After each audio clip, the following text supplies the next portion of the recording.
Ассалаумағалейкум достар.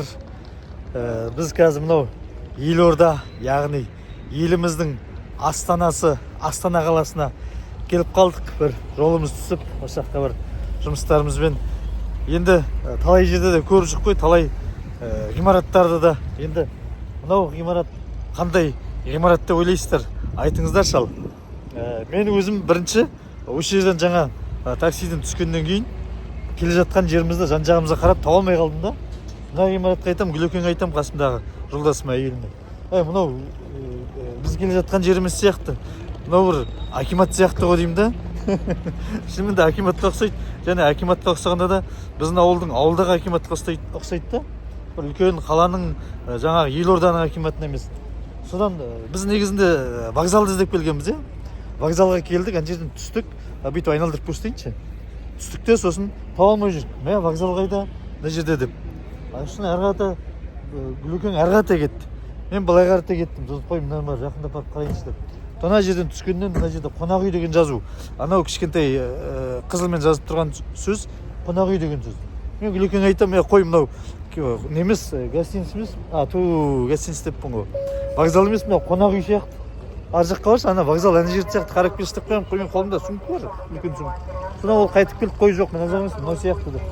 Сосын жақындап келіп қарадым, мә қонақ үй деп тұр, вокзал деп жазылмаған. Сосын тұрып аузымды ашып аң-таң мәссаған вокзал қайда деп қоямын да. Сондай жерден келе жатқан адамдардан сұрадым, ұятты қойып. Мына вокзал қай жерде? Соны таба алмай тұрмын деп. Мынау ғой дейді, мәссаған осы ма вокзал деп.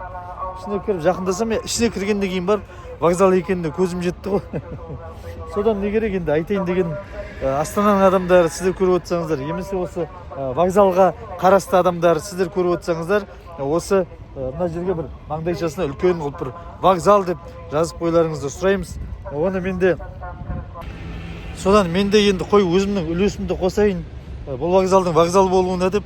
Жаңа ішінде ана болады вокзалдың ішінде дежурный, жоқ дежурный емес, андай неге вокзал бастығының көмекшісі деген жазу тұр екен. Соған көзім түсті. Сосын барып айттым, күліп айттым, енді мен айтайын деп едім сіздерге, бола ма? Бір ұсыныс айтайын деп едім дедім.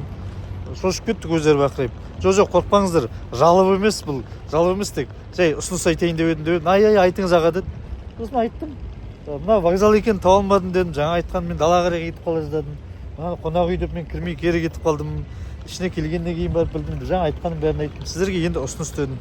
Мынаның бір сыртында, маңдайшасында бір вокзал деп жазып қойсаңыздар, осыны бір басшылыққа жеткізсеңіздер деп бір ұсынысымды айтып кеттім. Ал енді достар, сіздерде пікірмен қалдырасыздар ма, осыны көп адамдарға таратасыздар ма, андайыр мына вокзалдың бір басшылығына, осы вокзалға қарасты адамдарға осы бір ұсынысты жеткізейік та. Бұл жалоб емес, бұл бір немес, тек жай ұсыныс, вокзал деп жазып қою үшін, керім болар еді. Но енді Астананың вокзалы ғой, қанша деген біздің елорданың вокзалы. Мінекей танып тұрған шығарсыздар. Мінекей былай айналдырып көрсетейін. Мінекей мынау Астананың алды.